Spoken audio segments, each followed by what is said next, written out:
Hello guys, in this tutorial you will learn how you can access the file timeline for a file you create in the Visual Studio Code app, for example, to restore a previous point of the given file. So let us guide you through this. So head over to your project folder in the Visual Studio Code app, and on the left hand side here in the Explorer, right click into the given file, like, I don't know, an HTML file or Python.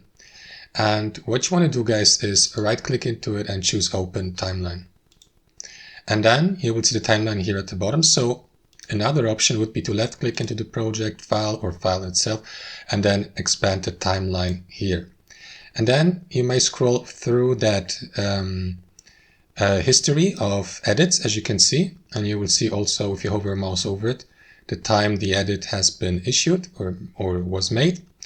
And then, guys, what you want to do is to restore the given point, click into it, and you will see the file here, as you can see in the new tab, open with the date of the edit, so that you can, for example, save it from here or keep adding changes to it, or you can also open it in a split view here and compare it with the newest version of the given file.